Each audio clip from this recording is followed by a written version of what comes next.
আমরা কোনো নতুন প্রতিষ্ঠান, বাড়ি, দোকানপাট উদ্বোধন করার সময় পূজা অর্চনা, দোয়া দরুদ পড়ি, এই আশায় যাতে তার ওপর সৃষ্টিকর্তার কৃপায় কোনো নেগেটিভ এনার্জি বা অপশক্তি কাজ না করে বা সেইখানে যেন প্রবেশ করতে না পারে।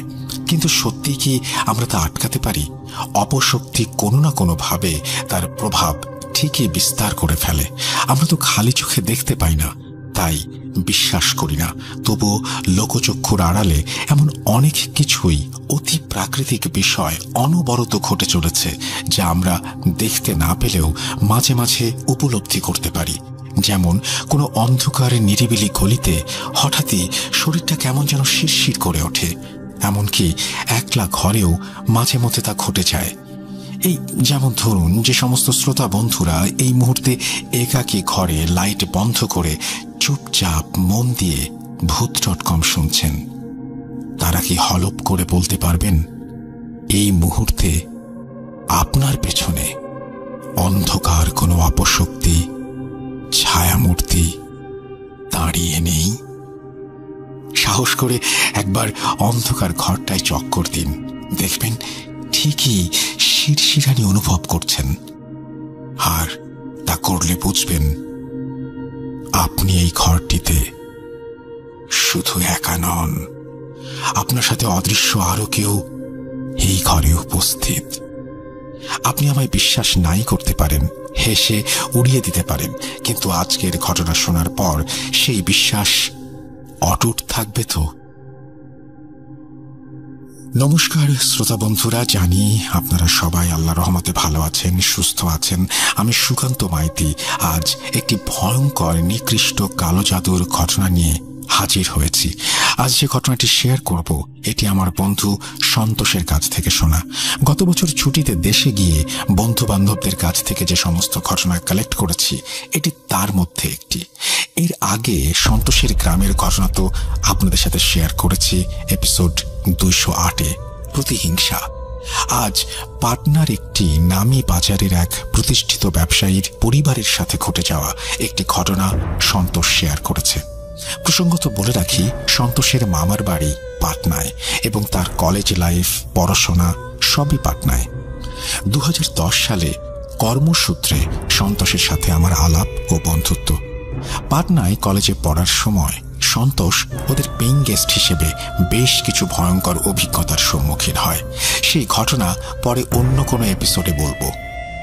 আচ্ছা, এখানে কিছু ব্যক্তিগত কারণবশত পাটনায় সেই প্রসিদ্ধ বাজারের নাম এবং ব্যবসায়ী পরিবার সহ ঘটনায় উল্লেখিত মানুষের নাম গোপন রেখে ছদ্মনাম ব্যবহার করেছি, শুধু একটি মাত্র আসল নাম ছাড়া, ভৈরবনাথ।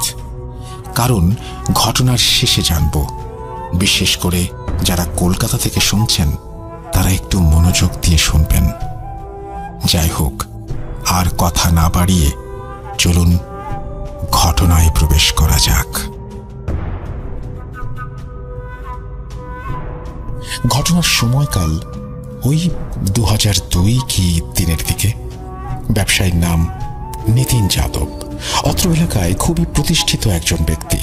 বেশ কয়েকটি ইলেকট্রনিক্স সহ বাজারে একটি বড় শোরুম আছে তার। নিতিনবাবুর একমাত্র ছেলে রঘুবীর যাদব। বাপের এক ছেলে হলে যা হয়, খুবই উচ্ছৃঙ্খল, অভদ্র, বেয়াদব এবং অধ্যত্বপূর্ণ ছেলে। কোনো রকমে পড়াশোনার পাঠ চুকিয়ে 2-একটা চাকরিও করে, কিন্তু টিকতে না পেরে 2 মাসের মধ্যেই ছেড়ে দেয়। নিজের মতো করে ব্যবসাও শুরু করে, কিন্তু তা কেবলই টাকার অপচয়। এদিকে ছেলের অধ্যত্ব ক্রমশ বাড়ার ফলে নিতিনবাবু খুবই চিন্তায় থাকতেন। একমাত্র ছেলে, ভেবেছিলেন বিয়ে দিলে হয়তো ছেলে একটু শান্ত হবে, তাদের পারিবারিক ব্যবসায় এসে বসবে। সেই আশায় ছেলের বিয়েও দেন, তবু এতে খুব একটা আশানুরূপ ফল হয় না। ছেলে একটু ধাতস্থ হলেও তখনও বাড়ির ব্যবসায় বসত না। কয়েক মাস কেটে যায়। এদিকে তখন ইলেকট্রনিক্স দুনিয়ার আমূল পরিবর্তনের ঝড় শুরু হয়ে গেছে।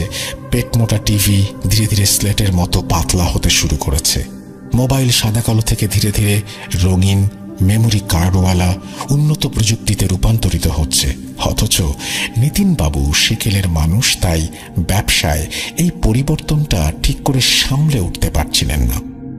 যুবক রক্তের প্রয়োজন, যে বর্তমানে মার্কেটটাকে ভালো বুঝতে পারে, কিন্তু একমাত্র ছেলের এতে হুঁশ নেই। এরকম চলতে থাকলে ব্যবসা লাটে উঠবে দেখে শেষে নিতিনবাবুর বৌমা শ্রেয়া পান্টে এগিয়ে এসে শ্বশুরের পাশে দাঁড়ান। শ্রেয়া গ্র্যাজুয়েট করা আজকের শিক্ষিত নারী। হাজব্যান্ডের ব্যবসার প্রতি এরকম অনীহা দেখে হাল সামলাতে নিজেই শ্বশুরের সাথে শোরুমে যাওয়া শুরু করেন। কোনো রকমে আরো 2 মাস কেটে যায়, তবুও সব দিকটা ঠিক করে সামলানো যাচ্ছিল না। শেষে একদিন শ্রেয়া বাড়ি ফিরে রঘুবীরের সাথে তুমুল ঝগড়া করে, অকর্মণ্য বলে অপমানও করে। রঘুবীর এমনিতে বেয়াদব, অভদ্র হলেও স্ত্রীকে ভীষণ ভালোবাসতেন। তাই স্ত্রীর কথায় শেষমেশ রাজি হয়ে পরদিন থেকে সে শোরুমে যাওয়া শুরু করে। সকাল সকাল শ্রেয়াকে নিয়ে রঘুবীর শোরুমে যায়। নিতিনবাবু তখনও যাননি। রঘুবীর শোরুমে গিয়ে সমস্ত স্টাফকে ডেকে পরিষ্কারভাবে জানিয়ে দেয় যে এবার থেকে নিয়ম মাফিক সকাল 9টার মধ্যে কাজে আসতে হবে। 9টার পরে যে আসবে সে হয় হাফ ডিউটি করবে, না হয় ছুটি নিয়ে চলে যাবে। আগের রাতে শ্রেয়া রঘুবীরকে বলে যে স্টাফদের খামখেয়ালিপনা, কাজের ঢিলেমি আর সহ্য করা যাচ্ছে না। যে যখন পারছে আসছে, বয়স্ক শ্বশুর মশাইয়ের সুযোগ নিয়ে যে যা খুশি তাই করছে। সেই সব কিছু শুনে বোধহয় রঘুবীরের টনক নড়েছে। তাই সকাল সকাল এসে সমস্ত স্টাফদের একদম কড়া স্বরে বকাঝকা করে নতুন নিয়ম সব বুঝিয়ে দিচ্ছিল। ঠিক সেই সময় স্টাফদের মধ্য থেকে একজন বেঁটে খাটো ছিপছিপে কালো গোলগাল লোক বলে ওঠে, ভাইয়াজি, একটু বুঝে শুনে কথা বললে ভালো হয় নাকি? আমরা কে, কখন, কি ফায়দা তুলেছি, আমরা সবাই বাবুজির কথা মেনে চলি। উত্তরে রঘুবীর আরো গলা চড়িয়ে বলে, তার জন্যই সবাই 11টা 12টা যখন খুশি তখন আসছো? এখানে তো দানছত্র খোলা হয়েছে, তাই না?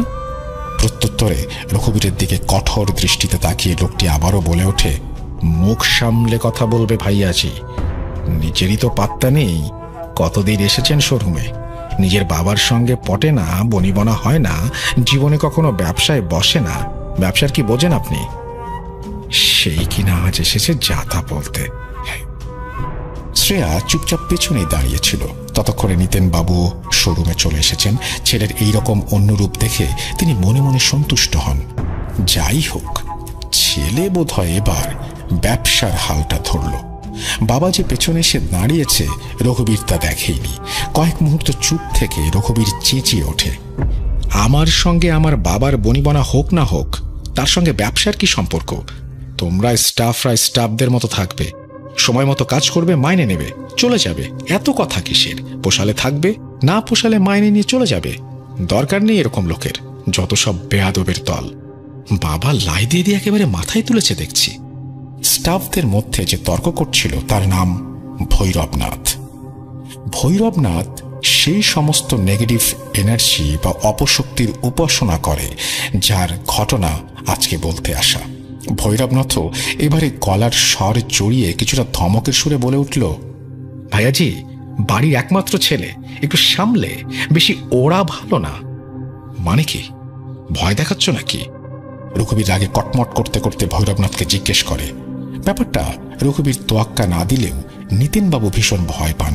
ভৈরবনাথ একটা বিশ্রী হাসি দিয়ে বলে ওঠে,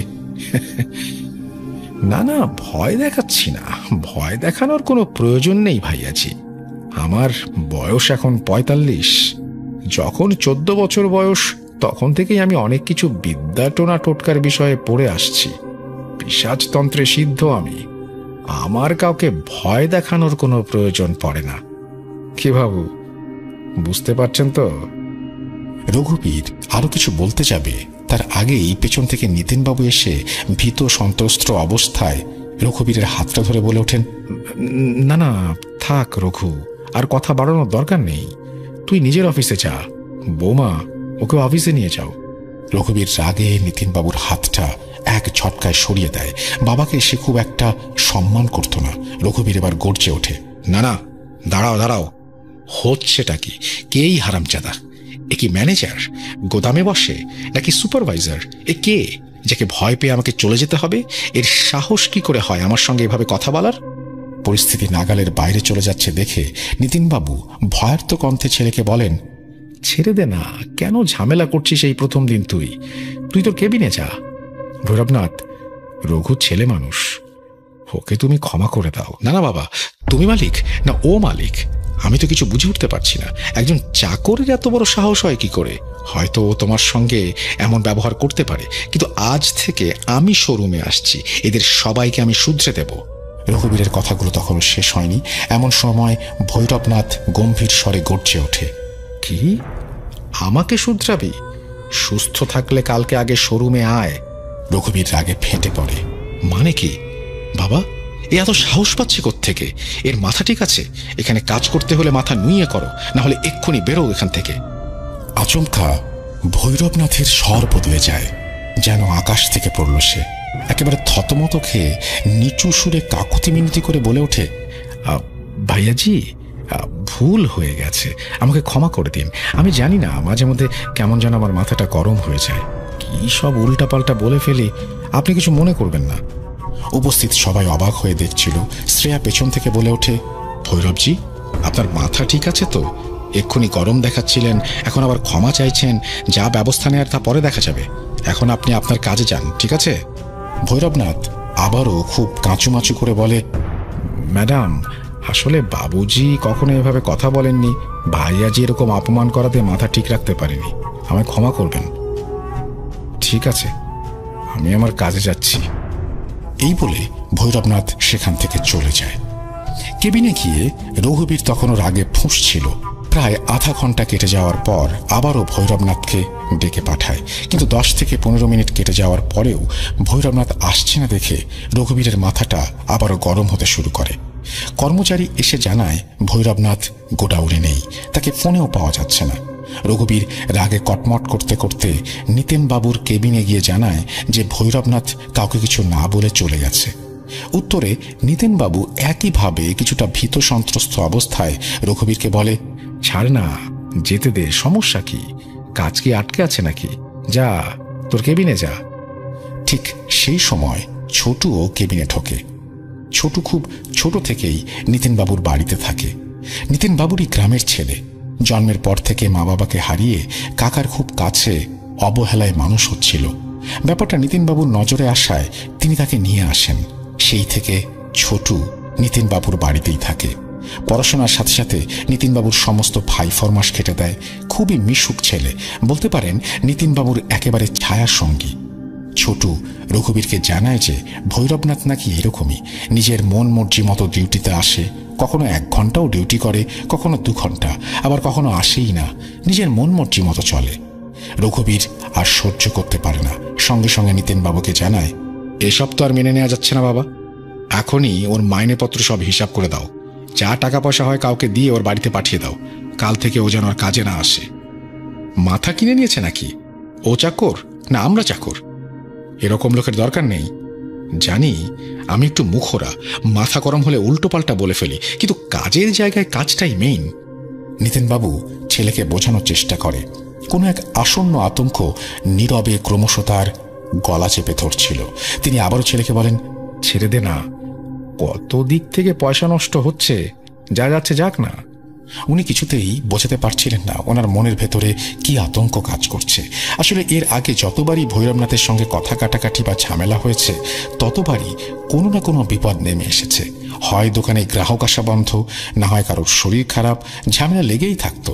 তাই নিতেনবাবু সহ সমস্ত স্টাফ তাকে এড়িয়ে চলত। তবুও রঘুবীর মানতে নারাজ। তৎক্ষণাৎ ভৈরবনাথের বাড়ির কাছের আরেকজন স্টাফকে ডেকে সমস্ত হিসাব বুঝিয়ে এবং আরও কিছুটা বেশি টাকা দিয়ে বলে ভৈরবনাথের বাড়িতে দিয়ে আসতে। স্টাফটি পয়সাটা হাতে নেয়ই না, উপরন্তু আতঙ্কিত কণ্ঠে বলে, ভাইয়াজি, আপনি এটা কি করছেন? আপনি ভৈরবনাথকে কাজ থেকে বের করে দিচ্ছেন। ভৈরবনাথ না চাইলে ওকে কাজ থেকে বের করার ক্ষমতা বাবুজিরও নেই। বাবুজি, আপনি ভাইয়াজিকে বোঝান, না হলে অনর্থ হয়ে যাবে। রঘুবীর ভীষণ অবাক হয়। দেখে একে একে বাকি স্টাফরাও একই কণ্ঠে একটা কথাই বলছে যে কোনোভাবেই যেন ভৈরবনাথকে কাজ থেকে ছাড়ানো না হয়। রঘুবীর কারণ জানতে চাইলে একজন জানায় যে কালো জাদু, টোনা টোটকা, তন্ত্র সাধনায় সিদ্ধহস্ত ভৈরবনাথ একবার নাকি গোদামের মধ্যেই উদ্ভট রকমের কি সব পুজো করেছিল, যা দেখার পর সমস্ত স্টাফরা ভয় পেয়ে যায়। কেউ তার সঙ্গে খুব একটা কথা বলে না, সবাই এড়িয়ে চলে। নিতিনবাবু বলেন ভৈরবনাথ শয়তানের পুজো করে, তবুও রঘুবীর শুনতে নারাজ। সে জানায় যে এবারও ভৈরবনাথকে কাজ থেকে বের করবেই, এটা কোনো ভাওতাবাজি খেলার জায়গা নয়। এরপর নিজেই টাকা নিয়ে ভৈরবনাথের বাড়িতে যাবে বলে প্রস্তুত হলে নিতিনবাবু ছেলের হাত চেপে ধরে। না, তুই কোথাও যাবি না, এবার ক্ষমা দে। কতটুকুই বা পয়সা যাচ্ছে, আমার পয়সা যাচ্ছে যাক, ওকে ছেড়ে দে। রঘুবীর তবুও নাছর বান্দা। বাবা, তুমি বুঝতে পারছো না, যে যার মতো করে কাজে আসবে চলে যাবে, এভাবে তো চলতে পারে না। এই তুমি বারবার বলতে আমি শোরুমে আসি না, ব্যবসা দেখি না, তা আমি যখন এসেছি তখন আমাকে আমার মতো দেখতে দাও, সিস্টেমেটিকভাবে সবকিছু চালাই। ঠিক আছে, আমার কথার যেমন কোনো দাম রাখছিস না, তাহলে এখানে আর কি করার। এই বলে নিতিনবাবু শোরুম থেকে বেরিয়ে যাবেন, ঠিক সেই সময় পেছন থেকে ভারী কর্কশ কণ্ঠে রঘুবীর চেঁচিয়ে ওঠেন, নিতিন, এই বুড়ো, যাচ্ছিস কোথায়? শুনলাম তোর ছেলে নাকি বেশ তেজ দেখাচ্ছে। কোথায় কোথায় তোর ছেলে? ডাক, আমি একটু দেখি কত তেজ। নিতিনবাবু থমকে যান গেটের সামনে, আতঙ্কে কাঁপতে কাঁপতে এক প্রকার কেঁদেই ফেলেন। তিনি এরকম কিছু একটা সন্দেহ করছিলেন, কিন্তু এত তাড়াতাড়ি ঘটবে সেটা ধারণাও করতে পারেননি। বাকি স্টাফরা আতঙ্কে ওখান থেকে দূরে সরে যায়। শ্রেয়া ভীষণ অবাক হয়ে রঘুবীরের কথাগুলো শুনছিল। মনে হচ্ছিল কথাগুলো রঘুবীর নয়, যেন তার ভেতর থেকে অচেনা কেউ বলছে। শ্রেয়া তার কাছে গিয়ে হাত ঝাড়া দিয়ে জিজ্ঞেস করে, এসব তুমি কি বলছো? নিজে বাবার নাম ধরে ডাকছো, কি হয়েছে তোমার? তোমার মাথা ঠিক আছে? কথাগুলো তখনও শেষ হয়নি। রঘুবীর শ্রেয়ার হাত চেপে ধরে চুড়িগুলোকে নাড়াতে থাকে। ভীষণ খুশি হয়ে বলে, এই চুড়িগুলো কোথায় কিনেছিস? খুব সুন্দর। কোথায় তোর স্বামী? ডাক তাকে, একটু দেখি কেমন বড় মালিক হয়েছে সে। ছোটু নিতিনবাবুকে ধরে একটি চেয়ারে বসায়। নিতিনবাবু ছোটুকে বলেন ভৈরবনাথের কাছে গিয়ে ওনার ও রঘুবীরের হয়ে ক্ষমা চাইতে। ছোটু শুনে আঁতকে ওঠে। নিতিন ছোটুকে আবারও বোঝাতে গিয়ে বলেন, আমি যদি ওখানে যাই তাহলে কি ঘটতে পারে তুমি তো জানো। এর আগে একবার ওর বাড়িতে গিয়েছিলাম, তারপরে পরিবারের সবাই তো অসুস্থ হয়ে পড়েছিল। আমি যে কি করব কিছুই বুঝে উঠতে পারছি না। বৌমা, হাজার শোরুমে কাজ নেই, তুমি বরং রঘুবীরকে নিয়ে বাড়ি যাও। শ্রেয়া রীতিমতো রেগে ওঠে। মানে কি বাবা? একটা মানুষ তোমাকে এভাবে অপমান করে, নিজের খেয়াল খুশি মতো কাজ করে, টোনা টোটকা কালো জাদু করে, তার সত্ত্বেও তুমি তাকে সম্মান দিয়ে কথা বলছো? ওকে তো পুলিশে দেওয়া দরকার। না, এসব চলতে পারে না। ঠিক আছে, আমরা হয় বাড়ি যাচ্ছি, কিন্তু এভাবে চলতে পারে না। আপনি আজই ওর হিসাব বুঝিয়ে দেবেন। এই বলে শ্রেয়া রঘুবীরের হাত ধরে টানতে যাবে, তৎক্ষণাৎ শ্রেয়াকে এক ধাক্কায় দূরে সরিয়ে রঘুবীর চেয়ারের উপরে পা তুলে বসে গম্ভীর স্বরে বলে ওঠে, তোর সাহস কি করে হয় আমাকে ধরে টানার? আমি কোথাও যাচ্ছি না। তোর স্বামী শ্বশুরকে বল এখান থেকে চলে যেতে। আমি এখানেই বসলাম। শ্রেয়া দুশ্চিন্তার স্বরে বলে, এভাবে চেয়ারে উঠে কি সব পাগলামো শুরু করলে তুমি? তখন থেকে ইয়ার্কি মারছো? আমি ড্রাইভারকে ফোন করছি, ও এলেই বেরোবো, চলো ওঠো। রঘুবীর গোঁ মেরে বসেছিল। শ্রেয়া ড্রাইভারকে ফোন করতে যাবে, ঠিক সেই মুহূর্তে রঘুবীর আচমকাই বিকট চিৎকার করে ওঠে। রঘুবীরের চিৎকারের স্বর এতটাই তীব্র ছিল যে আশেপাশের শোরুম দোকানের লোক পর্যন্ত শুনতে পায়। এবং একটা অদ্ভুত কাণ্ড ঘটে যায় সেই মুহূর্তে। শোরুমে যে সমস্ত পিকচার টিউব টিভি ছিল আচমকাই তা একসাথে ফেটে যায়। কিন্তু সবচাইতে যে বিষয়টি আশ্চর্যের ছিল তা হলো টিভিগুলোতে কোনো ইলেকট্রিক কানেকশন ছিল না। টিভিগুলো কেবলই শোরুমে সাজানো ছিল। এক এক করে 14খানা টিভির এই অবস্থা। পাশের শোরুমের মালিক অলিকেশ পাণ্ডে নিতিনবাবুকে বলেন, ভৈরবনাথ কোথায়? কার উপর ভর করেছে শয়তান? কি, রঘুবীরের ওপর? শ্রেয়া পাশে দাঁড়িয়ে সবকিছু শুনছিল। কোনো অপ্রাকৃতিক কিছু ঘটছে বলে তখনও সে মানতে নারাজ। রাগে বিস্ময়ে কটমট করতে করতে শ্রেয়া নিতিনবাবুকে বলেন, দেখুন বাবা, সকালে আপনাদের সাথে ঝামেলা হওয়ার পরেই ভৈরবনাথ নির্ঘাত কিছু একটা করে টিভিগুলোর সাথে ইলেকট্রিক কানেকশন করে রেখেছিল, বা অন্য কোনোভাবে। তার জন্য এক এক করে টিভিগুলো নষ্ট হয়ে গেল, তাকে এর জবাব দিতে হবে, আমি কথা বলবো। ঠিক সেই মুহূর্তে এক পা করে রঘুবীর সেদিকে এগিয়ে আসে এবং একই উদ্ভট স্বরে বলে ওঠে, কি বলবি? এই তো তোর সামনে আমি। শ্রেয়া আবারও রঘুবীরের হাতটা ধরতে যাবে, ঠিক সেই সময় সেই মুহূর্তের জন্য একটা অদ্ভুত বিষয় সে অনুভব করে। মনে হলো হাতের কাঁচের চুড়ির সাথে অদৃশ্য কোনো হাতের চুড়ি বা কোনো কিছুর সঙ্গে হালকা টোকা লাগলো, যা শ্রেয়া ব্যতীত অন্য কেউ শুনতে পেয়েছে বলে মনে হয় না। শ্রেয়া কিছু একটা বলে ওঠার আগেই পাশের শোরুমের মালিক বলে ওঠে, বৌমা, তোমাদের ড্রাইভার আসতে দেরি হবে, তুমি বরং আমাদের গাড়িটা নিয়ে যাও। রঘুবীর ঠিক নেই, ওকে বাড়ি নিয়ে যাও। শ্রেয়া এবার মনের মধ্যে একটা চাপা আতঙ্ক অনুভব করছিল। আর কথা না বাড়িয়ে চুপচাপ রঘুবীরের হাত ধরে রাস্তার ওপারে গিয়ে পাশের শোরুমের মালিকের গাড়িতে ওঠে তারা।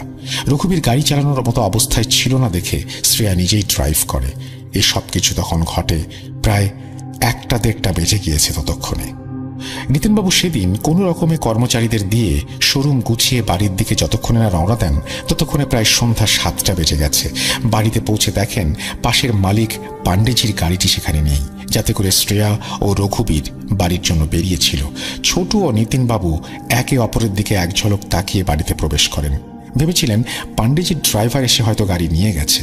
নিতিনবাবু ঘরে ঢুকে স্ত্রীকে জিজ্ঞেস করেন যে পাণ্ডেজির গাড়ি কখন নিয়ে গেছে। নিতিনবাবুর স্ত্রী রমা দেবী প্রশ্ন শুনে ভীষণ অবাক হন। রমা দেবীর বিস্ময় ভরা দৃষ্টি দেখে নিতিনবাবু খোলসা করে বিষয়টি বলেন। ভৈরবনাথের নাম শুনে রমা দেবী আতঙ্কে প্রায় কেঁদেই ফেলেন এবং জানান যে রঘুবীর এবং শ্রেয়া তখনও বাড়িতে ফেরেনি। নিতিনবাবু এই ভয়টি পাচ্ছিলেন, কি ঘটতে চলেছে তা তিনি আঁচ করতে পেরেছেন। সঙ্গে সঙ্গে পাণ্ডেজিকে ফোন করেন। পাণ্ডেজি, ছেলে বৌমা তো এখনো আসেনি, গাড়ি নিয়ে হয়তো কোথাও ঘুরতে চলে গেছে, তাই আপনাদের গাড়ি এখন পর্যন্ত দিয়ে আসতে পারলো না, কালকে ঠিক পাঠিয়ে দেব। দাঁড়ান, আপনার বোধহয় কোথাও একটা ভুল হচ্ছে। গাড়ি তো বিকেলেই কেউ এসে দিয়ে গেছে। কেন, রঘুবীর বৌমা এখনো ফেরেনি? একটু সাবধানে থাকবেন নিতিনবাবু। সবার আগে ভৈরবনাথের বাড়িতে একটু খোঁজ নেন, ওখানে না গেলেই মঙ্গল, বুঝতেই তো পারছেন। আচ্ছা, রাখছি। এই বলে ফোনটা কেটে দেন। নিতিনবাবু আর দেরি না করে সঙ্গে সঙ্গে ছোটুকে খবর দেন। ছোটু তাদের সার্ভেন্ট কোয়ার্টারে থাকতো। বাবুজির আতঙ্কিত ডাকে ছুটে আসে সে। নিতিনবাবু ছোটুকে বলেন যে একটি বার ভৈরবনাথের বাড়িতে খোঁজ নিতে। ছোটু কোনো মতেই রাজি হয় না একা যাওয়ার জন্য। ছোটুর ভয়ার্ত মুখ দেখে নিতিনবাবু বলেন যে ঠিক আছে, উনিও যাবেন, তবে গেট পর্যন্ত, উনি ভেতরে ঢুকবেন না। গেটে কিছুটা সময় দাঁড়াবেন, এরপর ছোটু ভৈরবনাথকে ডেকে নিয়ে এলে উনি হাতে পায়ে ধরে ক্ষমা চাবেন। রমাদেবী আতঙ্কিত কণ্ঠে বলেন, এর আগেও ভৈরবনাথের জন্য অনেক সমস্যা হয়েছে, আর তো সহ্য করা যাচ্ছে না। আমাদের এবার কোনো একটা ভালো পণ্ডিত বা সাধকের সাহায্য নিতে হবে।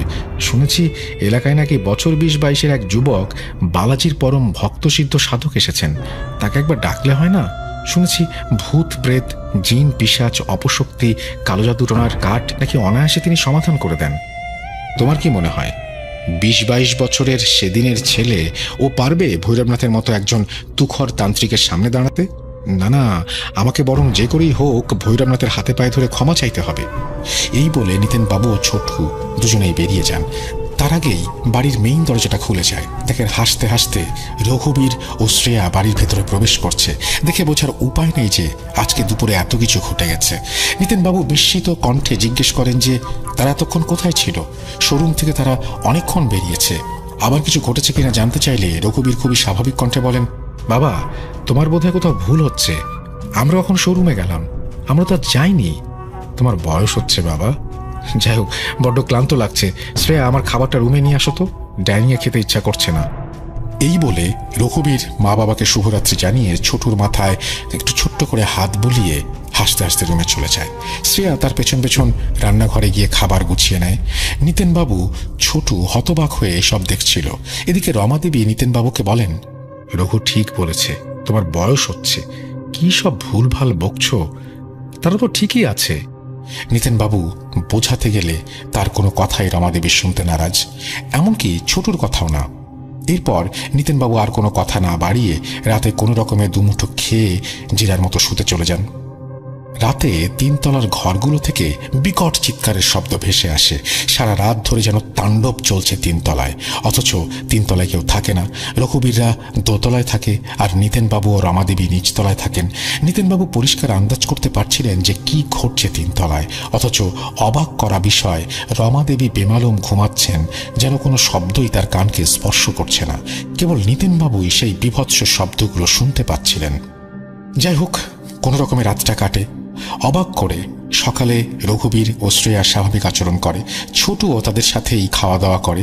নাস্তার টেবিলে নিতেনবাবুর মুখের অবস্থা দেখে রাতের বিবরণ শুনে ছোটুও চাপা আতঙ্কে জানায় যে সেও রাতে শব্দগুলো শুনেছে।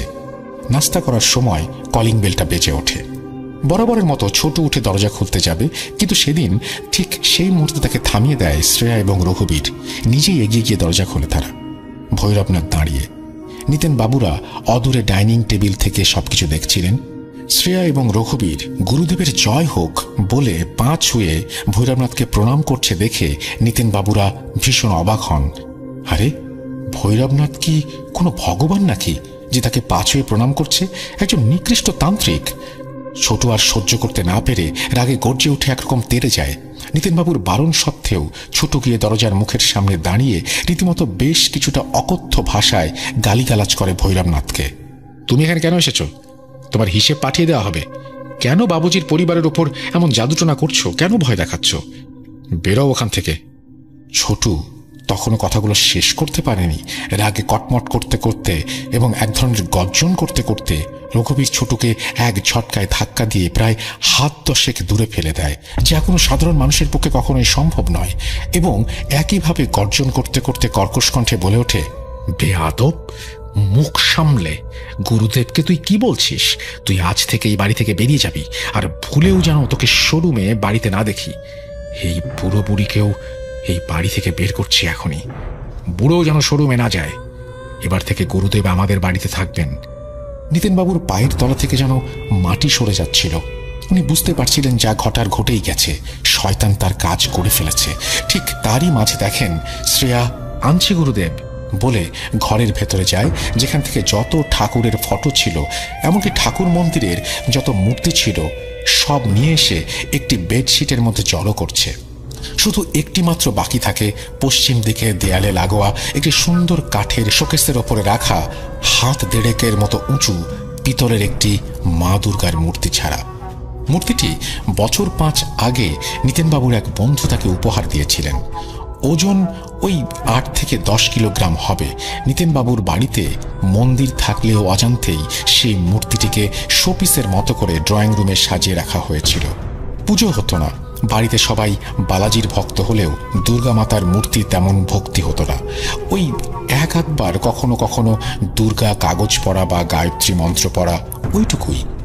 যদি প্রতিদিন করতেন তাহলে হয়তো এই দুর্দশা এতদূর পর্যন্ত এগোতো না। যাই হোক, রঘুবীর মোটামুটি হৃষ্টপুষ্ট যুবক ছেলে, তার পক্ষে 8-10 কিলোগ্রাম ওজন তোলা কোনো ব্যাপারই না। কিন্তু চমৎকার ঘটনা ঘটল। রঘুবীর গিয়ে আপ্রাণ চেষ্টা করেও মূর্তিটিকে তুলতে পারল না। শ্রেয়াও হাত লাগালো, তবুও দুজন মিলে মূর্তিটাকে তুলতে পারছিল না। নিতেনবাবু, রমাদেবী, ছোটু এক কোনায় দাঁড়িয়ে হতবাক হয়ে বিষয়টি দেখছিলেন। এদিকে ভৈরবনাথ অদ্ভুতভাবে বাড়ির উঠোন পেরিয়ে কোনোভাবেই ড্রয়িং রুমের ভেতরে পা রাখতে পারছিলেন না। বিষয়টা ছোটু লক্ষ্য করে। উঠোনের বাইরে দাঁড়িয়েই ভৈরবনাথ কেমন একটা ইতস্তত করছিল। বেশ কিছুক্ষণ চেষ্টা করে রঘুবীর ও শ্রেয়া হাঁপিয়ে ওঠে। ভৈরবনাথের কাছে গিয়ে কিছুটা সন্ত্রস্ত কণ্ঠে বলে, গুরুদেব, আমরা তো সব কিছু সরিয়ে ফেলেছি, ওই মূর্তিটা ছাড়া। ওটাকে পরে সরিয়ে ফেলবো, আপনি আসুন এবং বিধি আরম্ভ করুন। উত্তরে ভৈরবনাথ কিছুটা সন্ত্রস্ত কণ্ঠে বলে, না না, ওই মূর্তিটা সরাতেই হবে। আগে তোমরা সব ফটো মূর্তি সরিয়ে পুটলি করে বেঁধে কোনো নর্দমায় বা ডাস্টবিনের বাইরে ফেলে আসবে, তারপর বিধি শুরু হবে। তোমরা তাড়াতাড়ি এটাকে সরাও, ততক্ষণে আমি আরো কয়েকটা জিনিস নিয়ে আসছি। এই বলে দ্রুত ওখান থেকে চলে যায়। ছোটু ভীষণ কাঁদছিল। নিতেনবাবু তাকে শান্ত করার চেষ্টা করেন। বোধ হয় এই বাড়িতে থাকা আর হবে না। এই শয়তানকে বের করার কোনো পথ তার জানা নেই। আমাদের বেরিয়ে যেতে হবে। কিন্তু ছোটুকে নিয়ে চিন্তা হয়। ঠিক সেই মুহূর্তে রমাদেবী আবারও বলেন, শোনো, আমি বলছি, একবার অন্তত সেই সাধককে ডাকি। ছেলে নাকি সাক্ষাৎ বালাজি মহারাজের অবতার। নিতেনবাবু এমনিতে চিন্তার মধ্যে ছিলেন। বিরক্ত হয়ে স্ত্রীকে বলেন, আরে হবে না তাকে দিয়ে, কেন বুঝতে চাইছো না? কথাগুলো ছোটুর কানেও ঢুকছিল, কিন্তু আচমকা সে কান্না থামিয়ে আশাতীত দৃষ্টিতে দুর্গা মূর্তির দিকে তাকিয়ে বলে ওঠেন, বাবুজি, একটা বিষয় লক্ষ্য করেছেন? ভাইয়াজি ভাবি দুজনে মিলেও এই মূর্তিটিকে সরাতে পারেনি। কতই বা ওজন হবে? আমি তো মাঝে মাঝেই সাফাই করি। ভাইয়াজি তো আমার থেকে বেশি হৃষ্টপুষ্ট শক্তিশালী। রমাদিও বিস্মিত হয়ে ওঠেন। কেন বলুন তো? হ্যাঁ, এটা তো খেয়াল করিনি। আমিও তো মাঝে মাঝে। সবাই আচম্বিতে একে অপরের দিকে তাকাচ্ছিল। ভৈরবনাথ চলে যাওয়ার পর সেই মুহূর্তে রঘুবীর ও শ্রেয়া দোতলার রুমে চলে গেছে। রমাদেবী তাড়াতাড়ি মা দুর্গার নাম করে মূর্তিটিকে সরাতে যাবেন ভেবেছিলেন কোনো জায়গায় হয়তো আটকে গেছে, কিন্তু না, গিয়ে দেখেন অনায়াসে মূর্তিটা হাতে উঠে আসছে। নিতেনবাবু ছোটকুও চমকে ওঠেন। একজন বয়স্ক মহিলা 8 থেকে 10 কিলো ওজনের একটা মূর্তি এক হাতে অনায়াসে তুলে নিল, অথচ তারা পারল না। রমাদেবীর আর বুঝতে বাকি রইল না, নিশ্চয়ই মা দুর্গার কৃপা আছে তাদের ওপর, নিশ্চয়ই তিনি রক্ষা করছেন। সঙ্গে সঙ্গে তিনি প্রণাম করে মূর্তির সামনে বসে দুর্গা কবচ পাঠ করতে শুরু করেন। নিতেনবাবু, ছোটু তারাও করজোড় করে সামনে বসে দুর্গা কবচ পড়া শুরু করে, এবং তখনই ভীত ও সন্ত্রস্ত অবস্থায় ছটফট করতে করতে চেঁচিয়ে ওঠে রঘুবীর ও শ্রেয়া। দোতলা থেকে নেমে এসে নানা অকথা কুকথা শোনাতে থাকে, কিন্তু কোনোভাবেই তারা সেই দুর্গা কবচ পড়া বিরত রাখে না। এদিকে ভৈরবনাথও আচমকাই উঠোনের সামনে এসে হাজির হয়, কিন্তু আগের মতোই চৌখাট পেরিয়ে সে ঘরের মধ্যে ঢুকতে পারছে না। সেখান থেকেই চেঁচিয়ে রঘুবীর ও শ্রেয়াকে বলে, এসব কি হচ্ছে? এখনো মূর্তিটিকে ওখানে থেকে সরাওনি? এসব বন্ধ করো। বুড়ো বুড়ি এখানে থাকলে বিধি সম্পূর্ণ হবে না। শ্রেয়া ও রঘুবীর যাচ্ছে তাই গালাগালি করলেও ওদের কিছু করার সাহস হচ্ছিল না। ঠিক সেই সময় কোথা থেকে জনা 8-10 মানুষ খোল করতাল বাজিয়ে কীর্তন করতে করতে গেটের সামনে এসে হাজির হয়, এবং সেখান থেকেই তাদের মধ্যে একজন বয়স্ক মানুষ ডাক দেন, নিতেনবাবু, ও নিতেনবাবু, বাড়িতে আছেন? আগামীকাল বালাজির মহারাজের পূজা অর্চনা কীর্তন হবে, কিছু সাহায্য হবে কি? কোথায় সাত সকালে জাদুটোনা টোটকার বিধি সমন্বয়ে তন্ত্র সাধনা করে এই বাড়ির সীমানায় নেগেটিভিটি শয়তানি শক্তি ছড়িয়ে দেবে, তা না সাত সকালে নাম কীর্তন করে ভগবানের নাম নিয়ে কেউ বা কারা গেটের সামনে উটকো ঝামেলা নিয়ে হাজির। ভৈরবনাথ এসব ভেবে বিরক্তভাবে বাগানের আড়ালে সরে যায়। রঘুবীর শ্রেয়া তখনও অচেনা মানুষের মতো আতঙ্কিত অবস্থায় এক কোণায় দাঁড়িয়ে। নিতেনবাবু ডাক শুনে উঠতে যাবেন, রমাদেবী তাকে বাধা দিয়ে বলেন দুর্গা কবচ শেষ করে উঠতে। তবুও নিতেনবাবু তাকে থামিয়ে বলেন, তুমি দুর্গা কবচ পাঠ শেষ করো, ছোটু তুমিও বসো, আমি দেখি কে এসছে। নিতেনবাবু গেটে কে এসছে জানতে চায়। সবাই কীর্তন পূজার কথা বলে এবং নিতেনবাবু বলেন, এখন কিছু হবে না, আমি ভীষণ সমস্যায় আছি, আপনারা আমাকে ক্ষমা করুন। ভিড়ের মধ্যে থেকে একজন বয়স্ক মানুষ বলে ওঠে, আরে নিতেনবাবু, কি হয়েছে? আপনাকে এরকম উদ্ভ্রান্তের মতো লাগছে কেন? কোনো সমস্যা? সাহায্য লাগবে? নিতেনবাবু আবারও একইভাবে উত্তর দেন, আরে না না, কোনো সাহায্য লাগবে না, আপনারা সাহায্য করতে পারবেন না। বুড়ো মানুষটা আবারও বলে ওঠে, আরে কি হয়েছে বলুন তো। নিতেনবাবু এবার ক্ষেপে গিয়ে চেঁচিয়ে ওঠেন, আরে বলছি তো কেউ কিছু করতে পারবেন না, আমার ঘরে প্রেত পিশাচ ঢুকেছে, জানি না ভগবানের কি সুরাহা করবেন, আমরা বোধহয় শেষ। ঠিক সেই মুহূর্তে ভিড়ের মাঝখান থেকে বছর 20-22-এর গেরুয়া বসন পরা একজন সুদর্শন যুবক বেরিয়ে এসে জয় শ্রীরাম জয় বালাজি মহারাজের নাম নিয়ে নিতেনবাবুকে জিজ্ঞেস করে, কি বলছেন কাকা? বাড়িতে ভূত পিশাচ ঢুকেছে? এরকম অপশক্তি আপনি নিজের চোখে দেখেছেন? নিতেনবাবু তাকে হেয় করে বলে, আরে তুমি তো বাচ্চা মানুষ, তুমি কি করবে? ভেতরে যে আছে সে মানুষ, কিন্তু মানুষ রূপে একটা শয়তান, তার সাথে থাকা পিশাচেরা আশেপাশে ঘুরে বেড়াচ্ছে। ঘটনাটা আমার শোরুম থেকে ঘটেছে। ছেলেটি নিতেনবাবুকে থামিয়ে বলে ওঠেন, কাকা, বাজারে কি আপনাদের ইলেকট্রনিক্সের শোরুম আছে? ভৈরবনাথ নামে একজন আপনাদের দোকানেই কাজ করে। কালই তো আপনাদের দোকানে একটা অ্যাক্সিডেন্ট ঘটে গেছে। না, বিস্ময়ের কোনো কারণ নেই, খবরটা এলাকায় নিমিষে ছড়িয়ে পড়েছিল। আর ভৈরবনাথকে আমি অনেকদিন ধরেই খুঁজছি। কালকে ওইরকম অদ্ভুত অপ্রাকৃতিক একটি ঘটনা ঘটার পর জানতে পারি যে আপনার শোরুমে সে কাজ করে। নিতেনবাবু নীরবে ঘাড় নেড়ে সম্মতি জানান। ছেলেটি বলেন, কাকা, আমি কেশরী নন্দন। এই শয়তানের জন্য আমার নিজের কাকা শেষকালে পাগল হয়ে আত্মহত্যা করে। ঘাটশিলায় আমাদের গ্রামের বাড়ি। আগে এই শয়তান ওখানেই থাকতো, কালো জাদু টোনা টোটকার চর্চা করত এবং মানুষকে প্রলোভন দেখিয়ে নানা রকম আকাজ কুকাজ করত। আমার কাকাকেও ফাঁসায়, তাকে দিয়ে বিভিন্ন টোনা টোটকা করাতে শেষে কাকা পাগল হয়ে গিয়ে আত্মহত্যা করে। আমি বালাজির ভক্ত, প্রভু শ্রীরাম আমার সাথে আছেন, ভগবান চাইলে কিছু হবে না, আমি একবার দেখতে চাই। এরপর উপস্থিত সবাইকে বলেন মন্দিরে গিয়ে অপেক্ষা করতে এবং ঝোলা থেকে এক মুঠো লাল কিশোরী সিঁদুর বের করে গেটের সামনে একটা দাগ কেটে দিয়ে গেটের ভেতরে প্রবেশ করতে করতে নিতেনবাবুকে জিজ্ঞেস করেন, চাচাজি ছোট ঠিক আছে তো? নিতেনবাবু জানান যে তারা দুর্গা কবচ পাঠ করছে। সঙ্গে সঙ্গে কেশরীনন্দন থমকে গিয়ে একটু মুচকে এসে বলে ওঠে, তাহলে আমাকে কেন ভেতরে ডাকছেন? আমার তো কোনো কাজ নেই। মা থাকতে ছেলে কি করবে? যখন মা নিজেই পাহারা দিচ্ছেন, আপনাদের রক্ষা করেছেন, সেখানে আমি তো নগণ্য। নিতেনবাবু একটু ব্যঙ্গাত্মক স্বরে বলেন, তুমি কি ভয় পেলে নাকি? আগেই বলেছিলাম এ তোমার কম্য নয়। কিশোরীনন্দন আবারও সহসে জানায়, না আমি ভয় পাইনি। যেখানে দুর্গা কবচ পাঠ করা হচ্ছে সেখানে আমার কোনো কিছুর দরকার নেই। প্রমাণ চাইলে দুর্গা কবচ শেষ হওয়া পর্যন্ত একটু অপেক্ষা করুন, দেখবেন তারা তিনজন আতঙ্কে কিভাবে ছুটে বেরিয়ে আসে। মিনিট দশেকও যায়নি, নিতেনবাবু অবাক হয়ে দেখলেন প্রথমে শ্রেয়া রঘুবীর উদ্ভ্রান্তের মতো ছুটে রাস্তায় উঠে দ্রুত বাজারের দিকে হেঁটে চলে গেল। ঠিক তারপরে বাড়ির সীমানার ভেতর আম গাছের আড়াল থেকে এক প্রকার চিৎকার করে ছুটে বেরিয়ে আসে ভৈরবনাথ এবং সেও রাস্তায় উঠে উল্টো দিকের পথ ধরে হাঁটতে শুরু করে দ্রুত। তার ঠিক পরেই নিতেনবাবুকে খুঁজতে রমাদেবী এবং ছোটু গেটের কাছে এসে এদিক সেদিক তাকাতে থাকে। তখন নিতেনবাবু ও কেশরীনন্দ আড়াল থেকে বেরিয়ে আসেন। রমাদেবী কিছু বলে ওঠার আগে কেশরীনন্দন প্রণাম করে একটু মুচকি হেসে বলেন, চাচিজি দুর্গা কবচ শেষ হয়েছে? রমাজি উত্তরে বলেন, হ্যাঁ। পরিচয় জানতে চাইলে কেশরীনন্দন তার পরিচয় দেন। তখনই তাকে আপ্যায়ন করে ঘরে ঢুকতে বলেন রমাদেবী।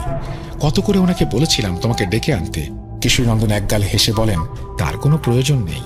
তবে ড্রয়িং রুমের ঠিক মাঝখানে বেডশিটের মধ্যে অদ্ভুতভাবে পুটলি করে কিছু বাধা আছে দেখে জানতে চাইলে নিতেনবাবু এক এক করে সকাল থেকে ঘটা সমস্ত ঘটনা খুলে বলেন এবং এও বলেন যে ওনার বৌমা কিভাবে বাড়ির মন্দিরের সবকিছু এখানে বেঁধে রেখেছে। চিন্তা করবেন না কাকা, ছোটু একটু আমাকে সাহায্য করো না ভাই, আপনাদের মন্দির পুনরায় স্থাপিত হবে। এই বলে তারা হনুমান মন্ত্র পাঠ করতে করতে পুটলি থেকে সমস্ত ফটো মূর্তি যথাস্থানে স্থাপন করলো। ঠিক সেই সময় রঘুবীর ও শ্রেয়া আবারও ঘরে ফিরে আসে এবং একইভাবে উদ্ভট কণ্ঠে চেঁচিয়ে ওঠে, আরে বুড়ো বুড়ি, তোরা এখনো যাসনি আর এই ফটোগুলো আবারও মন্দিরে লাগিয়েছিস? তোদের এত বড় সাহস! ছোট তাড়াহুড়া করে বলে যে তার আত্মীয় বাবুজি এবং আম্মাজিকে নিয়ে এক্ষুনি চলে যাবে। কেশরীনন্দন ঝোলা থেকে এক চিলতে সিঁদুর বের করে একইভাবে হনুমান চল্লিশা পাঠ করতে করতে শ্রেয়া ও রঘুবীরের কপালে তিলক টেনে দেয়। এতে রঘুবীর ও শ্রেয়া ভীষণভাবে বিরক্ত হয়। রঘুবীর বলে ওঠে, আরে এসব হচ্ছে কি? এক্ষুনি এখান থেকে বেরো, গুরুদেব আসবে, বিধি শুরু হবে। কেশরীনন্দন হাসতে হাসতে বলেন, তোমাদের গুরুজি আদৌ এই এলাকায় বা এই শহরে আছে কিনা এই মুহূর্তে কে জানে। তার যদি প্রাণের ভয় থাকে তবে সেই বাড়ি তো দূরের কথা, এই শহরেও থাকবে না। এতক্ষণে সে চলে গেছে। আফসোস শুধু একটাই, তার সামনাসামনি হতে পারলাম না। এই বলে কেশরীনন্দন আবারও টিকা লাগিয়ে দেয় রঘুবীর ও শ্রেয়ার কপালে। টিকা লাগানোর সাথে সাথেই একটা চমৎকার ঘটনা ঘটে। সবাই দেখে রঘুবীর ও শ্রেয়া ধীরে ধীরে ঝিমিয়ে সোফার উপরে বসে পড়ে। মিনিট খানেক যাওয়ার পর মাথায় প্রচণ্ড যন্ত্রণা নিয়ে সোফা থেকে উঠে স্বাভাবিক গলায় রঘুবীর বলে ওঠে, বাবা মা, ভীষণ মাথা যন্ত্রণা করছে। আমি কাল শোরুম থেকে কখন ফিরলাম, আর ফিরে কি এখানে ঘুমিয়ে পড়েছিলাম নাকি? শ্রেয়া দেখে শাশুড়ি দুর্গা কবচের বই হাতে দুর্গা মূর্তির কাছে দাঁড়িয়ে আছেন। সে সবিস্ময়ে বলে, এ কি মা, আপনি একাই দুর্গা কবচ করবেন? আমাকে বলেননি? দাঁড়ান একটু স্নান করে আসছি। সবাই হতবাক হয়ে সবকিছু দেখছিল। কিশোরীনন্দন হনুমান চল্লিশার শেষ ভাগ পাঠ করা শেষ করে হাসতে হাসতে নিতেনবাবুকে বলেন, কাকা আমি এবার আসি, মা যা করার করে দিয়েছেন, আর কোনো সমস্যা হবে না। নিতেনবাবু বিশ্বাস করতে পারছিলেন না এও কি সম্ভব। তিনি অবাক হয়ে কিশোরীনন্দনকে জিজ্ঞেস করেন, কি ব্যাপার, কিছুই তো করলে না, কি করে বুঝবো সব ঠিক হয়ে গেছে? আর ভৈরবনাথ যদি ফিরে আসে? কিশোরীনন্দন নিতেনবাবুকে শান্ত করে সহাস্যে জানায়, চিন্তার কোনো কারণ নেই, যেখানে মা আছেন সেখানে কোনো শয়তান অপশক্তি কিছুই করতে পারবে না। এও বলেন যে রঘুবীর ও শ্রেয়া এখন সম্পূর্ণ সুস্থ। তবুও নিতেনবাবুর বিশ্বাস হচ্ছিল না দেখে হাসি মুখে রঘুবীরকে বলেন, ভাইয়াজি একটু দুর্গা মূর্তিটি তুলে পেছনের লেভেলটা দেখাবেন, এটা কোন দোকান থেকে বানানো? ভীষণ পছন্দ হয়েছে মূর্তিটি, আমিও এরকম একটা মূর্তি বানাতে চাই। রঘুবীর আগ্রহের সহিত ঠিক আছে বলে শোকেসের কাছে গিয়ে মূর্তিটি তুলে লেভেলটা দেখিয়ে সবকিছু জানায়। নিতেনবাবু, রমাদেবী এবং ছোটু হাঁ করে সব এই দৃশ্য দেখে। বালাজির নাম নিয়ে কিশোরীনন্দন চলে যাচ্ছিল, তখন নিতেনবাবু তার হাত ধরে বলেন, আপনাদের সংকীর্তন ও পুজোর জন্য যা খরচ লাগবে আমরা দিয়ে দেব, দয়া করুন আপনাদের যা চাঁদা তুলেছেন তা গরিব দুঃখীদের মধ্যে বিতরণ করে দেন। এইবারের যা খরচ সব আমি একাই দেব। তারপর থেকে ভৈরবনাথকে আর কখনো ওই এলাকায় দেখা যায়নি। নিতেনবাবুর পরিবারের কোনো সমস্যা হয়নি, তবে ছোটু মাঝে মধ্যে বিভৎস রূপে ভৈরবনাথকে দেখত, আর দেখা মাত্রই আতঙ্কে ছুটে এসে মা দুর্গার মূর্তির সামনে বসে সেই দুর্গা কবচ পাঠ করত। তার প্রায় 5-6 বছর পর রঘুবীর একবার ব্যবসায়িক সূত্রে কলকাতায় এলে মার্কেটের ভিড়ের মাঝে নাকি এক ঝলক ভৈরবনাথকে দেখেছিল। এরপর থেকে নিতেনবাবু ব্যবসায়ী সূত্রে হোক বা অন্য কোনো কাজে হোক রঘুবীরকে আর কখনোই কলকাতায় পাঠাননি। জানি না ভৈরবনাথ বেঁচে আছে কিনা। যদি বেঁচে থাকে তবে এতদিনে হয়তো তার বয়স 60-70 বছর তো হবেই। শ্রোতা বন্ধুরা, আপনাদের উদ্দেশ্যে বলছি, বিশেষ করে যারা কলকাতা থেকে শুনছেন তাদের একটা কথাই বলতে চাই, আপনাদের আশেপাশে বা দোকানে কোনো 60-70 বছর বয়সের বেঁটে খাঁটো কালো ছিপছিপে গোলগাল বিহারি মানুষ যদি কাজ করে, যে মাঝে মধ্যেই উদ্ভট রকমের পূজা অর্চনা করে, যার নাম ভৈরবনাথ, তাকে একটু নজরে রাখবেন। অপশক্তি, কালো জাদু, টোনা টোটকা দরজায় কড়া নাড়ছে, কখন যে ঘরে প্রবেশ করবে বিশ্বাস করা বা না করা একান্ত আপনাদের ব্যক্তিগত ব্যাপার। তবে যদি সত্যি এমন কাউকে আপনারা চেনেন তাহলে সাহস থাকলে একবার তার সঙ্গে সংঘাতে জড়িয়ে দেখুন। তো সে চিন্তা করলো যে আমার আব্বুকে আর সে ডাকবে না, কারণ বাহিরে লাইট ছিল, সবসময় লাইট জ্বালানো থাকতো।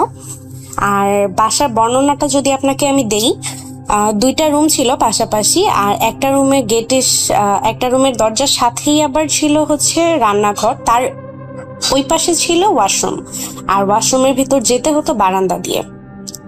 আর বারান্দাটা মোটামুটি এল সিস্টেম ছিল, তো এল সিস্টেমের কর্নারই ছিল ওয়াশরুম, আর আরেক কর্নারে রুমের যে গেট ওই রুমটাতেই ছিল হচ্ছে আমার আম্মু আব্বু। তো আমার আম্মু স্বাভাবিকভাবে ওয়াশরুমে যায়, তো সে যেহেতু একটু ভয় পেত, আমার আব্বুকে যদিও জাগাতে চায়নি, কারণ আমার আব্বুর অসুস্থ ছিল তখন, রাতে ঘুম ভাঙলে আর ঘুম হবে না, এজন্য সে জাগাতে চায়নি। তো পরবর্তীতে সে একাই গেল ওয়াশরুমে।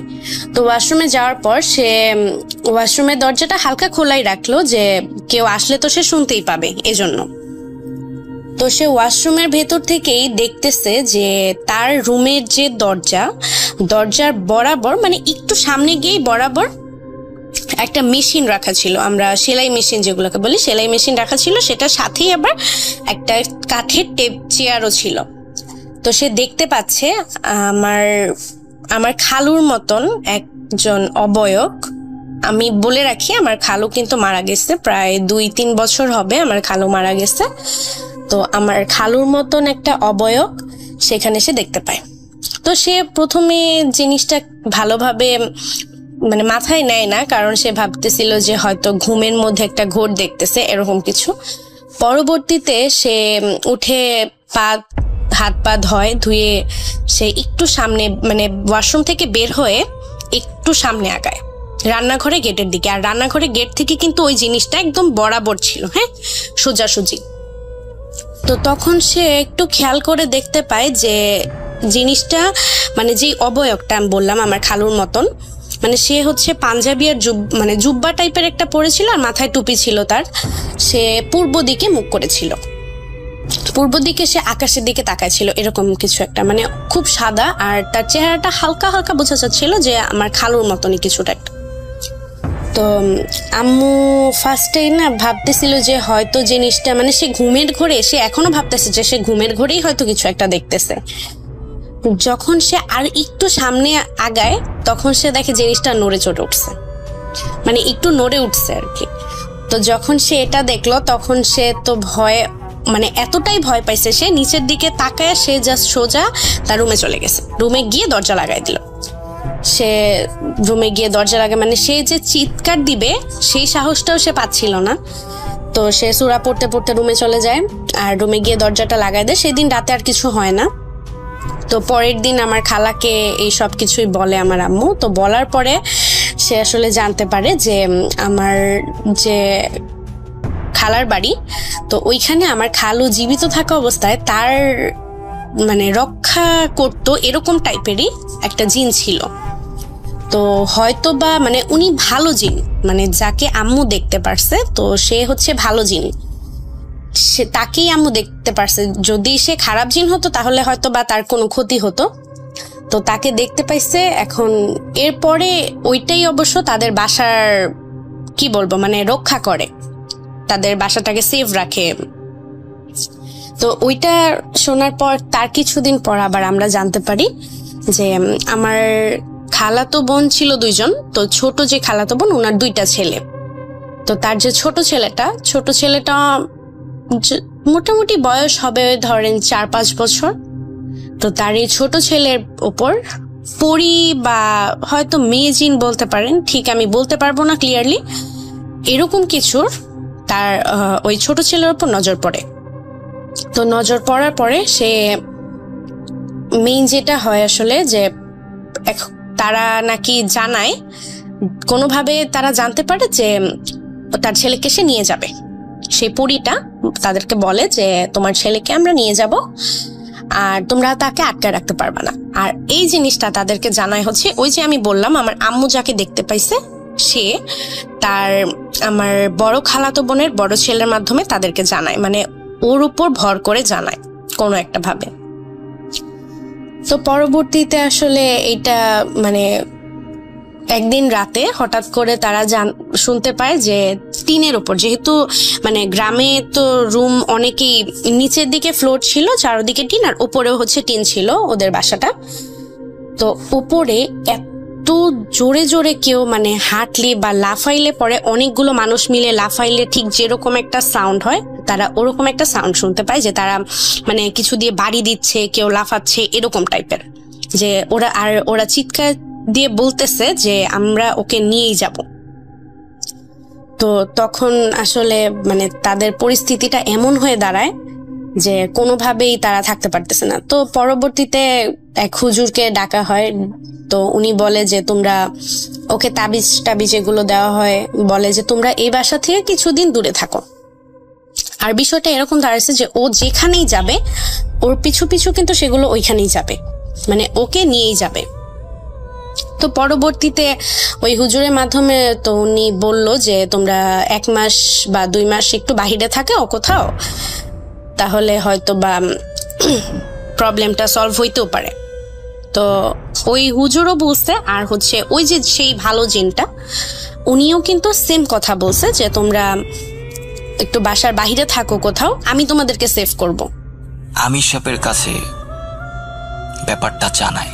আমির সাহেব তাকে পারমিশন দেয় যে বাজার থেকে আমার জন্য ওষুধ কিনে নিয়ে আসার জন্য। তো আমিন ভাই আর আরিফ ভাই এই 2 জন তারা ওষুধ কেনার জন্য বাজারে রওনা দেয়। তো বুঝতেই পারছেন গ্রাম অঞ্চল, অত রাতে গাড়ি পাওয়া অসম্ভব। তো তারা হেঁটে হেঁটেই রওনা দেয়। মসজিদ থেকে বাজার প্রায় 1 কিলোমিটার দূর। তো তারা বাজারে যায়, যাওয়ার পরে ওষুধ কিনে ফেরার পথেই শুরু হয় সেই অস্বাভাবিক ঘটনাগুলো। তো আধা কিলোমিটার অতিক্রম করার পর সামনে একটা ব্রিজ বাজে। তো যখন তারা 2 জন ব্রিজের উপরে উঠে, তখন তারা এক প্রকার পচা কাঁচা ইলিশ মাছের গন্ধ পায়। তো তারা 2 জনই ব্যাপারটা নিতে পারে নাই, তারা কেউ কারো কাছে শেয়ার করে নাই। তারা মনে মনে জিকির করতে করতে রওনা দিল, সাহস বাড়িয়ে রওনা দিল মসজিদের দিকে। তো পথিমধ্যে একটা 3 রাস্তার মোড় অতিক্রম করতে হয়। তো সেখানে একটা আম গাছও ছিল। তো যখন তারা মোড়টা অতিক্রম করবে, এর আগেই তারা দেখে যে আম গাছের একটা চিকন একটা ডালের উপর একজন সাদা কাপড় পরা, আগুনের 2টা চোখ, হাতে একটা ঘন্টা নিয়ে দাঁড়িয়ে আছে, অনেক লম্বা। তো জিনিসটা আমিন ভাই ফলো করে, আরিফ ভাই ব্যাপারটা বুঝতে পারে না। তো যেই তারা গাছটা অতিক্রম করলো, 3 রাস্তার মোড়টা অতিক্রম করলো, তখন তারা একটা ঘন্টার আওয়াজ পেল, যেটা ওই সাদা কাপড় পরা লোকটির হাতে ছিল। তো এই ঘন্টার আওয়াজটা আরিফ ভাই শোনার সাথে সাথে পিছনের দিকে তাকায়। সে ভাবছে হয়তো বা কোনো একটা রিক্সা আসছে, তারা রিক্সায় চড়ে মসজিদের দিকে আসবে। কিন্তু আরিফ ভাই পিছে তাকিয়ে দেখে যে কোনো রিক্সা ছিল না, একদম খালি, ঘুটঘুটে অন্ধকার, রাস্তা ফাঁকা। তখন আরিফ ভাই কিছুটা ভয় পায়। তো আমিন ভাই তার কাছে বলে যে ভাই আয়াতুল কুরসি পড়েন, কিছু একটা ঘুরতে যাচ্ছে আমাদের সাথে। তো তারা আল্লাহর নাম নিতে নিতে জোরে একটা দৌড় দেয়। দৌড় দেওয়ার পর মসজিদে আসে। তারপরে আমাদের সবার কাছে ব্যাপারটা শেয়ার করে। আমরা সবাই সূরা ফাতিহা পড়ে পানিতে ফু দিয়ে তাদেরকে পানি পড়া দিই। তারা খায়, আল্লাহর রহমতে সুস্থ। আসলে রাসেল ভাই একটা কথা কি, যে যারা ভালো কাজে যায় আল্লাহর রাস্তায়, তাদের পিছনেও কিন্তু একদল শয়তান রওনা দেয়, যাতে করে তারা ভালো কাজ, ভালো আমল করতে না পারে। তো ভেবেছিলাম হয়তোবা আমাদের ভৌতিক ব্যাপারগুলো এখানেই শেষ, কিন্তু না, সেখানেই শেষ না। তারপরে যেটা ঘটছিল সেটা আমার নিজের সাথেই ঘটেছিল।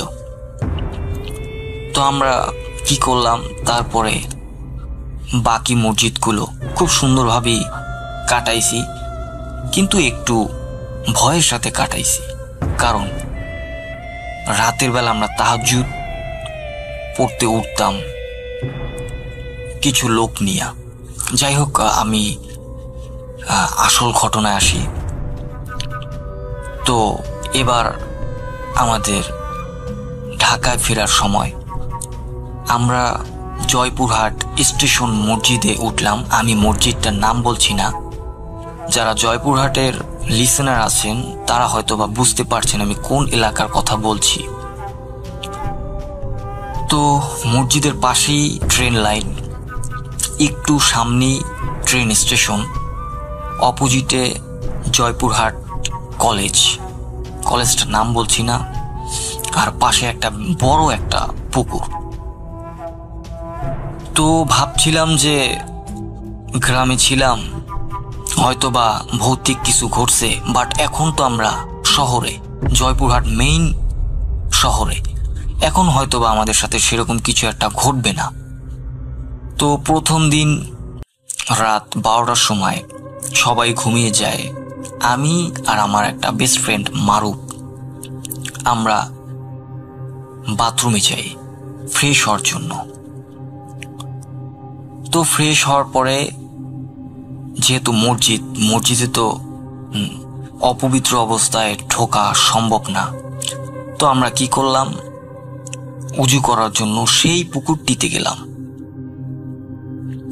সেই পুকুরটিতে যাওয়ার পর আমরা একে একে উজু করতেছি। তো কি বলবো, মানে আমি স্টোরিটা শেয়ার করলে আমার শরীরের পশমগুলো কাটা দিচ্ছে। তো যাই হোক, প্রথমে আমি উজু করলাম, তারপরে মারুফ উজু করতেছে। তো যখন মারুফ উজু করতেছে, তো কিরকম জানি একটা মানে ভিমরি কাটে ওর ভিতরে। তো ও আমাকে সাথে সাথে বলে যে রেব্বি তুমি আয়াতুল কুরসি পড়ো। যখন এই কথাটা বলছে তখনই আমি বুঝতে পারছি যে কিছু একটা ঘটতে যাচ্ছে। তো সাথে সাথে আমি আয়াতুল কুরসি পড়লাম। পড়ার পরে ওর বুকে ফু দিছি, আমার বুকে ফু দিছি। তো এই করতে করতে পিছের দিকে তাকিয়ে দেখলাম যে একটা মহিলা, বুড়ো মহিলা, প্রায় 100 আপ ইয়ার্স হবে তার। তো এরকম একজন মহিলা আমার দিকে তাকিয়ে আছে, আমার চোখের দিকে তাকিয়ে আছে। তো আমি ভাবছি হয়তো বা এইটা মনের ভুল। তো আমি চোখের পলকটা ফেলতেই দেখি মহিলাটা গায়েব। মহিলাটা দুইটা পাকনা গজাইছে, আই মিন কলা গাছ, একদম কলা গাছ হয়ে গেছে। তো আমি ভাবছি হয়তোবা রাত্র 12টা, এটা হয়তোবা চোখের ভুল। তো আমরা পাড়ে উঠলাম। পাড়ে ওঠার পরে আমরা মসজিদের দিকে রওনা দেওয়ার সময় ওই গাছটার সামনাসামনি দিয়ে হাঁটছি আর দেখছি যে কি ব্যাপারটা কি। তো আমিও মারুফকে ব্যাপারটা শেয়ার করি নাই যে আমি কি দেখছি, আর ও আমাকে ব্যাপারটা শেয়ার করে না ও কি দেখছে। তো যাই হোক, ভেবেছিলাম যে হয়তোবা চোখের ভুল বা মনের ভুল। তো এই বলি রাত্রে ঘুমায় পড়ছি। তো আমাদের যে আমিন ভাই ছিল, সে বলছে যে আমরা আজকে যেহেতু একটা দিন বাকি, তো আমরা রাতে তাহাজ্জুদ নামাজ পড়তে উঠব। তো আমরা সেই মাফিক অ্যালার্ম দিয়ে রাখি রাত 4টায়। তো রাত যখন 4টায় অ্যালার্ম বাজে, আমি, মারুফ, আমিন ভাই আর আমার চাচতো ভাই সাব্বির, আমরা এই 4 জন উজু করার জন্য বের হই মসজিদ থেকে। যেহেতু অনেক আগের একটা স্টোরি, বুঝতেই পারছেন তখনকার পরিবেশ ভালো ছিল না, তো উজুখানারও ব্যবস্থা ছিল না, তো পুকুরে উজু করতে হইতো আমাদের। তো আমরা 4 জন গেলাম সেই পুকুরে। পুকুরে যাওয়ার পর পুকুরের যে ওই ইটা ছিল, মানে ঘাটলা, ওইটা ছিল খুব ছোট। তো সর্বপ্রথম আমিন ভাই আর মারুফ এরা 2 জন উজু করে। এদের উজু করা শেষ হলে আমি আর সাব্বির উজু করার জন্য পুকুরে হাত দেই। তো এই সময় একটা ভয়ানক, একটা বিকট, মানে কি বলবো, মানে মানুষ কষ্ট পেয়ে মারা গেলে যেরকম একটা কান্নার আওয়াজ বের হয় না, ওরকম একটা আওয়াজ আমাদের সবার কানে চলে আসছে। তো আমি অ্যাকচুয়ালি ব্যাপারটা বুঝতে পারিনি যে কি। আমি ভাবছি হয়তোবা গভীর রাত, হয়তোবা সামনে স্টেশন, তো কোনো পাগল টাগল কাঁদতেছে এরকম কিছু একটা। আবার মনে হচ্ছে যে কুকুর কাঁদতেছে এরকম। তো আমিন ভাই সাথে সাথে বলল যে মারুফ তুই আয়াতুল কুরসি পড়। তো আমার মনে হচ্ছে যে রাসেল ভাই যে আমাদের 4 দিক থেকে কান্নার আওয়াজটা ঘিরে ফেলছে। তো যেই মারুফ আয়াতুল কুরসি পড়ল আর জোরে হাতে ফু দিয়ে একটা আওয়াজ করলো, সাথে সাথে কান্নার আওয়াজটা অফ। তো আমরা কি করলাম, আমরা উজু করা শেষ করে মসজিদের দিকে রওনা দিলাম। মসজিদে আসলাম, আসার পরে করলাম, তাহাজ্জুদ নামাজ পড়লাম। তো 2 রাকাত নামাজ পড়তে পারিনি, এর ভিতরে আমার ভিতরে কনফিউশন তৈরি হয়। তো আমি মারুফের কাছে জিজ্ঞাসা করি যে ব্যাপারটা কি ছিল। ও বলল যে ভূত। রাসেল ভাই যখন ও এইটা বলছে যে ভূত, অমনি আমার শরীরের ভিতরে একটা চক্কর মারে, আমার প্রেশার হাই হয়ে যায়, আমি সাথে সাথে শুয়ে পড়ি। আমি আর বেশি নামাজ পড়ি না। তো সাথে সাথে ঘুমিয়ে গেলাম। ফজর হইল, নামাজ পড়লাম। ফজরের পরে বয়ান হইল, বয়ান শুনলাম। তারপরে আমরা একটু হাঁটতে বেরোই। তো তখন আর কি সারা রাত্রে যেই জিনিস, মানে যেই ভৌতিক ব্যাপারগুলো ঘটছে আমাদের সাথে, সেইগুলো আর কি শেয়ার করা হয় একজন আরেকজনের সাথে। তো যেই সকাল 9টা বাজে, তখন ওখানে কিছু এলাকার মহল্লার কিছু লোকজন, কিছু মুদি দোকানদার তারা ছিল। তাদের কাছে জিজ্ঞাসা করি, তো তারা বলল নাকি মাস 2 আগে একটা ছেলে একটা মেয়ে সুইসাইড করে। তারপরে শুনলাম নাকি যে মানে ট্রেনের নিচে কাটা পড়ে আর কি। তারপরে আরো কিছু জানতে পারলাম, আরো কিছু খবর জানতে পারলাম যে ওইখানে নাকি 7 ভাই চম্পা নামে একটা গ্রুপ আছে ভূতের, ওরা 7 ভাই নাকি। তো যাই হোক, বুঝছি। আসামে, ইন্ডিয়ার আসামে, কিন্তু আমাদের বাসা হচ্ছে সিলেটে। তো আসাম থেকে সিলেট তেমন মানে দূর না, হাঁটতে হেঁটে হেঁটে আসা যায়। কষ্ট ঠিক আছে, হয় একদিনের মতো সময় লাগে হাঁটতে হাঁটতে হেঁটে হেঁটে আসতে, কিন্তু আসা যায়। তো আমি তখন, আমার মামি ইয়েতে থাকতেন, আপনার ওই আসামে থাকতেন ওনার আব্বুর সাথে। ওনারা তো আসামের মানুষ। তো ওনার আব্বার বা মানে আমার মামার শ্বশুরের একটা নাম দিয়ে দিই ওনার, কারণ ওনার নাম অনেকবার মানে আনতে হবে, আমি ওনার নাম জানি না, মনে করি ওনার নাম হচ্ছে আকরাম সাহেব। তো আকরাম সাহেবের আসামে একটা বড় আম বাগান ছিল। তো আম বাগানের মালিক উনি। তো হইল কি, ওই আম বাগানে একটা অপ্রত্যাশিত ঘটনা ঘটে। যেমন ওই দিন খুব ভালো দিন ছিল, আমার ওই যে আকরাম সাহেব বাসাতেই ছিলেন। তো হঠাৎ চিৎকার শুনে উনি বাইরে বের হলেন এবং সবাই বললো যে এখানে একটা মার্ডার হচ্ছে ওনার আম বাগানে। এবং তিনি খুবই অস্বাভাবিক একটা মানে পরিস্থিতিতে পড়ে গেলেন। এবং যে নাকি মানে যাকে মার্ডার করা হলো উনি হয়েছেন যে একজন আর্মির কর্মকর্তা বা অনেক বড় উচ্চপদস্থ একজন মানুষ, সরকারি একজন সদস্য, যাকে মানে খুবই গুরুত্বপূর্ণ সদস্য। তো তাকে এখানে মার্ডার করা হচ্ছে। তো মানে মানুষের কারণে বা অনেকের শত্রুতার কারণে ওই আকরাম সাহেব ওই মামলাতে জড়ায় যান এবং সরকারবাদী হয়ে একটা মামলা ওনার বিপরীতে চলে আসে, ওনার বিপক্ষে আর কি। তো উনি কোনো পথ না পেয়ে উনি চিন্তা করলেন যে তিনি দেশ ছাড়বেন এবং মানে আর কোনো পথ না পেয়ে তিনি বাংলাদেশের দিকে নজরটা দিলেন। তো আমার মামিকে বা ওই যে ওনার মেয়েকে, একমাত্র মেয়ে, ওনাকে নিয়ে তিনি শুধুমাত্র ওনার মেয়েকে নিয়ে তিনি বাংলাদেশে চলে আসেন। তো সিলেটে চলে আসলেন, সিলেটে বাড়ি করলেন, থাকলেন, মানে জীবনযাপন শুরু করলেন। তো একবার আমার মামিকে রেখে উনি চিন্তা করলেন যে আমরা এখন কিন্তু মূল ঘটনায় যাচ্ছি। তো আমার মামিকে মানে বিয়ে হয়ে গেছে মোটামুটি, এরকম আমার মামার সাথে বিয়ে দেওয়া শেষ। তো মামি মোটামুটি সেটেল বাংলাদেশে। উনি চিন্তা করলেন যে না, উনি আরেকবার যাবেন ইন্ডিয়া, আসামে। তো উনি ওই সময় 1947 সালে আগে, যখন ইন্ডিয়া পাকিস্তান বাংলাদেশ এক জায়গা ছিল, মানে বিভক্তির আগে।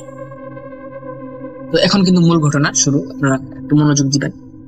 তো আমার ওই যে আকরাম সাহেব মানে ইন্ডিয়ার দিকে আবার মানে রওনা দিলেন, আবার মানে ইন্ডিয়ার দিকে তিনি মানে গেলেন।